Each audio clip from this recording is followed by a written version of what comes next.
신부와 목사와 랍비 세 사람이 모여 하나님께 드리는 헌금에 대해서 이야기를 하고 있었습니다. 먼저 신부가 말합니다. 하나님께 얼마만큼 바칠 것인가에 대한 좋은 방법이 있습니다. 저는 먼저 땅에다가 가운데 줄을 긋고 제가 가지고 있는 헌금 전부를 공중에다 던집니다. 그리고 줄의 오른쪽에 떨어지면 그 돈은 하나님께 바치고 왼쪽에 떨어지면 제 주머니에 넣습니다. 그러자 목사님이 말합니다. 썩 좋은 방법이 아니네요. 저는 땅에 원을 그려놓습니다. 그리고 내 돈을 공중에 던지죠. 그래서 원 안에 떨어진 돈은 하나님의 소유이고 원 밖에 떨어진 것은 내 것으로 간주합니다. 그저 랍비가 돌아서서 숨을 한번 크게 쉬고는 말합니다. 저는 제가 가지고 있는 모든 것을 다 주님께 바칩니다. 그러자 목사와 신부가 비웃습니다. 그만 웃기시오. 모든 걸 바친다고? 그렇소. 랍비는 자신 있게 이야기합니다. 저는 하나님을 향해서 나의 돈 전부를 던집니다. 그리고는 이렇게 기도합니다. 땅에 떨어지는 것은 모두 제 것입니다. 그리고 공중에 머무는 것은 당신의 것입니다. 서양에서는 한 사람에 대해서 알아보기 위해서는 그 사람의 크레딧을 보면 안다고 합니다. 모든 소비를 신용카드로 하기 때문에 그 사람이 소비하는 내용을 보면 그 사람이 어떤 것에 관심이 있는지, 그 사람이 인격이 어떠한 건지까지도 알 수 있다고 합니다. 우리가 로마서 12장 2절의 말씀처럼 기독교는 변화의 종교입니다. 여러분 변화받고 싶습니까? 그러면 돈을 쓰는 패턴부터 여러분 바꾸시기 바랍니다. 그래서 존 웨슬리는 말하기를 나는 돈 주머니가 회개하지 않는 사람의 회개를 믿을 수가 없다. 그렇게 말을 했습니다. 올바른 신앙생활을 위해서 중요한 것 가운데 하나가 물질에 대한 바른 신앙입니다. 왜냐하면 물질만큼 우리에게 소중한 것도 또 우리의 생활과 밀접한 것도 없기 때문입니다. 그러므로 물질에 대한 바른 이해와 철학을 가지고 사는 일은 매우 중요합니다. 그렇지 못하면 돈이 많아도 인생에 실패하고 반대로 돈이 적어도 인생에 실패하는 어리석음을 범하는 경우가 종종 있습니다. 요즘 사람들이 교회에 나오기를 꺼려하는 원인을 조사해보면 언제나 1순위가 그렇습니다. 교회에 나가면 돈 이야기를 많이 하기 때문이다라는 그런 대답이 나옵니다. 근데 오래전에 16세기에 종교를 개혁할 당시에 이 장로교를 창시한 존 칼빈은 당시의 교회를 가리켜서 이런 말을 했습니다. 오늘날 교회 문제는 돈에 대해 너무 많은 이야기를 하는 것이 문제가 아니라 돈에 대해 바른 이야기를 안 하는 것이 문제이다 라고 그렇게 당시의 교회를 지적했습니다. 따라서 오늘 우리가 본문을 중심으로 해서 물질에 대한 기독교인의 바른 자세가 무엇인가를 함께 나누며 은혜를 갖고자 합니다. 첫 번째로 물질은 복이 아니라 은사임을 깨달아야 됩니다. 이제 은퇴하신 김동우 목사님이 계십니다. 그분이 쓴 깨끗한 부자라는 책에 보면 그는 철저하게 물질을 은사라고 표현을 합니다. 그렇습니다. 많은 교인들이 생각하기를 우리가 예수를 잘 믿으면 물질의 복을 받는다고 생각합니다. 그러나 사실 그것은 사실이 아닙니다. 물론 우리가 보편적으로 예수를 잘 믿으면 절제하기 때문에 물질적으로 안정되고 넉넉해질 수 있습니다. 그러나 그것이 절대적이진 않습니다. 예수를 잘 믿어도 가난해질 수 있고 예수를 안 믿어도 얼마든지 부자로 살아갈 수 있습니다. 왜 그럴까요? 둘 중에 하나입니다. 물질이 복인데 하나님이 계시지 않기 때문이거나 하나님은 계신데 물질이 복이 아니기 때문입니다. 오늘 본문에서 예수님은 우리에게 너희를 위하여 보물을 땅에 쌓아두지 말라고 말씀하십니다. 그럼에도 불구하고 많은 사람들은 자기 자신을 위해서 땅에 보물을 쌓아두려고 최선을 다합니다. 땀을 흘립니다. 이것은 믿는 사람이나 믿지 않는 사람이나 별로 차이가 없습니다. 예수님은 보물을 땅에 쌓아두는 것이 우리를 위한 일이 아니라고 말씀하셨는데도 사람들은 물질을 복이라고 생각하고 그 물질이 우리를 잘 살게 한다고 생각을 합니다. 그러나 여러분, 물질은 복이 아닙니다. 물질은 복이 아니라 은사입니다. 하나님께 물질을 받아 부자가 된 사람은 물질의 복을 받은 것이 아니라 물질의 은사를 받았다고 생각하셔야 됩니다. 하나님 우리에게 다양한 은사를 주셨는데 그 은사를 주신 목적은 하나님의 영광을 위해 사용하라는 것입니다. 그러니 물질도 주님의 영광을 위해서 바르게 선용할 줄 알아야 됩니다. 하나님이 우리에게 물질을 주신 것은 복을 나 혼자 누리라고 하는 것이 아니라 하나님을 위해서 바로 사용하라고 주신 것임을 믿으시기 바랍니다. 그러므로 우리가 물질을 놓고 하나님 앞에 기도할 때 하나님 나에게 물질의 복을 주시옵소서, 그런 기도를 하시면 안 됩니다. 하나님 나에게 물질의 은사를 주시옵소서, 이런 기도를 할 수 있어야 됩니다. 이런 말이 있습니다. 하나님은 경배의 대상, 사람은 사랑의 대상, 물질은 선용의 대상이다. 근데 우리는 거꾸로 물질을 오히려 사랑의 대상으로 삼고 살아갈 때가 참으로 많이 있습니다. 어쨌든 은사는 쓰면 늘고 쓰지 않으면 소멸되는 특징이 있습니다. 그러니 주님을 위해서 바로 쓰지 않으면 물질의 은사 역시 자연스럽게 소멸됩니다. 반면에 물질의 은사를 받은 사람이 하나님의 뜻대로 물질을 선용하면 하나님께서 그에게 더 큰 물질의 은사를 주심을 믿으시기 바랍니다. 두 번째로, 물질에는 몫이 있다는 사실을 기억하셔야 됩니다. 우리가 고백합니다. 이 세상의 모든 것이 하나님의 것이다.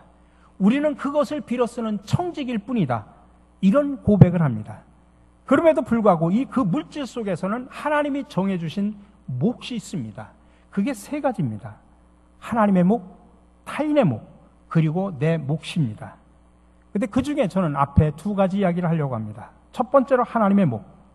그것은 바로 소득의 11조입니다. 우리가 예수 믿고 신앙생활하면서 가장 큰 부담이 있다면 11조를 드리는 것이라고 말할 수 있습니다. 저는 11조가 성경을 통해서도 말씀드릴 수 있지만은 이 물질에 대한 지나친 욕심을 버리기 위해서 하나님이 정해놓으신 훈련이라고 생각을 합니다. 정직하고 온전한 11조 생활로 우리가 분명히 얻을 수 있는 것이 있습니다.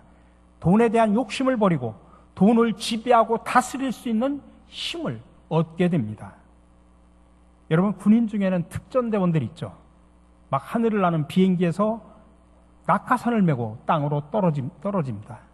근데 군인이라고 모두가 다 그렇게 하는 것은 아닙니다. 그러나 특전대원들은 피나는 공수 훈련을 통해서 서슴없이 하늘에서 막 뛰어내립니다. 그렇다고 특전대원들이 처음부터 막 비행기 타고 뛰어내리는 게 아닙니다. 지상에다가 점프대를 설치해놓고 거기에서 계속 뛰어내리는 훈련을 합니다. 근데 그 높이가 인간이 가장 고소공포증을 느끼는 11m라고 합니다. 그 11m 위에서 계속 뛰어내리는 훈련을 해야 나중에 비행기 타고 겁없이 뛰어내릴 수 있는 것입니다. 여러분, 마찬가지입니다. 11조라고 하는 것은 사람이 돈에 대해서 가장 공포를 느끼는 액수입니다. 근데도 우리가 11조를 낼 수 있다고 하면 돈에 대한 욕심으로부터 우리는 점프할 수 있다, 이 말씀입니다. 하나님께서 11조라는 제도를 특전대용 점프대처럼 그렇게 만들어 놓으셨다는 이야기입니다. 거기서 뛰어내린 사람은 결국 돈에 대한 욕심으로부터 자유로울 수 있습니다. 그러나 거기서 뛰어내리지 못하면 절대로 신앙의 특전대원으로 살아갈 수 없습니다. 그러니 온전한 11조 생활을 못하는 사람은 절대로 평생 돈에 대해 자유로운 사람으로 살 수가 없습니다. 그리고 하늘에 보물을 쌓는 사람이 될 수가 없습니다. 그는 결국 평생 땅만 생각하면서 땅에만 보물을 쌓아가는 사람으로 살다가 죽을 수밖에 없는 것입니다. 두 번째로, 타인의 몫이 있습니다. 내 돈이라고 생각하는 그 돈 속에 내 몫이 아닌 타인의 몫이 있다는 이야기입니다. 그게 첫 번째로 세금입니다. 기독교는 국가에 내는 세금에 정직해야 됩니다. 제가 늘 강조하지만 탈세하지 말아야 됩니다. 특별히 요즘에는 종교인 과세에 관련된 이야기가 많이 나오죠.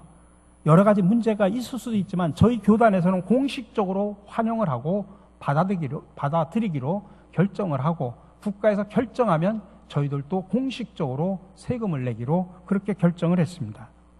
두 번째로 임금입니다. 사업가들 중에는 노동자들의 임금을 착취하는 사람들이 얼마나 많습니까? 아니, 사업가가 아니라도 우리가 살다 보면 다른 사람들에게 이런 일 저런 일을 시키다가 품삯을 지불할 때가 있죠. 남에게 일을 시켰으면 정당한 품삯을 지불해야 됩니다.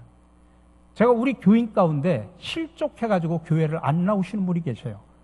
교인 가운데 서로 한 교인이 다른 교인을 자기 일에 좀 도와달라고 불러가지고 일을 시켰는데 거기에 대한 정당한 품삯을 안 줬어요. 그러다 보니까 그 교인 때문에 실족해가지고 예수 믿는 사람이 저럴 수 있을까 하면서 실족해가지고 본인이 교회를 안 나온 그런 케이스도 있다 이 말씀입니다. 세 번째로 노동입니다. 여러분, 품삯을 받은 만큼 일하지 않는 노동자들도 있습니다. 그래서 어느 사업가가 말합니다. 직원들이 하루 3시간만 집중적으로 일해줬으면 좋겠다. 여러분, 우리가 하루 8시간 일하겠다고 하는 전제로 임금을 받지 않습니까? 근데 빈둥빈둥거리면서 불성실한 사람들이 있다 이 말씀입니다.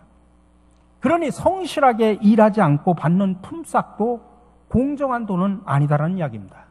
아침에 출근하면 컴퓨터 키워놓고 거기서 막 SNS 막 여기저기 컴퓨터 몇 시간, 한두 시간 서핑하고 그러고 나서 일을 하는 사람들도 얼마나 많이 있습니까? 네 번째가 구제입니다. 가난한 사람들을 위한 몫입니다. 이것은 이웃을 사랑하는 계명의 구체적인 실천이기도 합니다. 마지막으로 여러분, 오늘 본문의 말씀처럼 보물을 하늘에 쌓아두십시오. 오늘 본문에서 예수님은 땅에 보물을 쌓아두지 말고 하늘에 보물을 쌓아두라고 말씀하십니다. 여러분, 땅에 보물을 쌓는 일은 배우지 않아도 누구든지 다 할 수 있지만 하늘에 보물을 쌓는 일은 그렇게 쉽지 않습니다. 근데 우리가 하늘에 보물을 쌓는 법을 배우려면 먼저 하늘에 쌓을 수 없는 돈이 무엇인가를 알아야 됩니다. 무조건 하늘에 쌓는다고 해서 모든 보물이 다 하늘에 쌓이는 것은 아닙니다. 세상에서는 보물 취급을 받아도 하나님 입장에서는 쓰레기 같은 돈도 있다 이 말씀입니다. 그것이 몇 가지가 있는데 첫 번째로 도둑질한 돈입니다. 도둑질해가지고 하나님 앞에 헌금할 때 하나님은 기뻐 받으시질 않습니다. 그리고 내가 정당하지 못한 직업으로 벌어들인 돈입니다. 세 번째로 불로소득으로 벌어들인 돈입니다. 주여, 저에게 로또 복권만 이번에 당첨되면 제가 그거에 몇십억이 돼도 내가 11조를 드리겠습니다. 여러분, 그런 거는 정당한 방법이 아닙니다. 또 네 번째, 공정하지 않은 방법으로 벌어들인 돈입니다. 그러니까 결론적으로 말하면 정당하게 벌지 않은 돈은 하늘에 쌓을 수가 없다 이 말씀입니다. 근데 참 사탄은 우리를 계속 유혹합니다. 그건 세상을 모르는 일이다. 세상에서 어떻게 바르고 정당한 방법으로 돈을 벌고 살 수 있느냐? 그런 방법으로는 돈을 벌 수 없다 하면서 사탄은 계속 우리를 유혹합니다. 그건 여러분 속임수입니다. 그때 우리의 그리스도인으로서의 철저한 믿음이 필요하다는 사실을 기억하시기 바랍니다. 유대인의 탈무드에 보면 이런 말이 있습니다. 쓸 수 있는 돈을 가지고 있다고 하는 것은 좋은 것이다. 그러나 이것을 바르게 쓰는 법까지 알고 있으면 더욱 좋다. 보물을 쌓는다고 하는 그 표현 자체가 부함을 의미합니다. 근데 중요한 것은 보물을 쌓을 만큼 돈을 많이 버는 것이 문제가 아니라 그것을 어디에 쓰느냐라고 하는 것이 더 중요하다는 이야기입니다. 다시 말해서 돈을 땅에 쌓느냐 하늘에 쌓느냐, 이게 중요한 문제라는 이야기입니다. 몇 년 전 뉴스에 우리나라에서 존경할 만한 부자, 당당한 부자의 가수 김장훈이 7위에 올랐었습니다. 근데 이 가수 김장훈은 2006년부터 우리나라에서 존경할 만한 부자의 10위권에 계속 들었었습니다. 근데 사실 그는 실제로 가진 돈이 많지 않습니다. 더군다나 지금 살고 있는 집도 전셋집이라고 합니다. 그런데도 불구하고 그 사람이 어떻게 그렇게 부자가 될 수 있을까? 알고 보니까 김장훈은 지금까지 50억 원 이상 가까이 되는 돈을 기부를 했다고 합니다. 가난한 사람과 고아와 어려운 사람들을 위해서 자신의 돈을 아낌없이 1억, 2억 이렇게 해가지고 수많은 곳에 기부를 했다고 합니다. 이거를 아는 많은 사람들은 하나같이 이야기합니다. 그 사람이야말로 진짜 부자다. 장담하건대 그는 잘 먹고 잘 살고 편안한 노후를 위해서 자기 배를 불리는 사람하고는 비교할 수 없는 진짜 부자입니다. 자신을 위해 하늘에 쌓아놓을 수 있는 지혜를 가진 진짜 부자 말입니다. 저는 우리 교회도 이런 부자들이 정말 많이 나오기를 간절히 소망합니다. 스펄전에 목사님의 유명한 비명이 있습니다. 묘비명이 있습니다. 내가 쓴 것은 내가 가진 것, 내가 저축한 것은 내가 잃은 것, 내가 준 것은 내가 가지고 있는 것. 그렇습니다. 진짜 내가 가지고 있는 것은 내가 하나님의 나라와 의를 위해서 하늘의 보화를 쌓은 돈뿐이라는 이야기입니다. 이 말씀을 기억하면서 오늘 우리에게 주신 오늘 본문을 제가 세 번역으로 읽어드리고 마치려고 합니다. 이 속에서 하나님의 세미한 음성을 들으시기 바랍니다. 너희는 자기를 위하여 보물을 땅에다가 쌓아두지 말아라.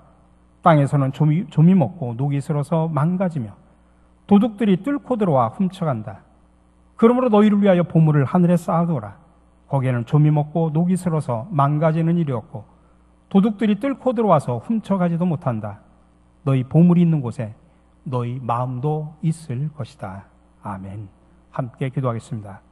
사랑의 주님, 우리는 세상에서 살아가면서 물질 때문에 힘들어하고 아파하기도 합니다. 그만큼 물질이 중요함을 너무나 잘 압니다.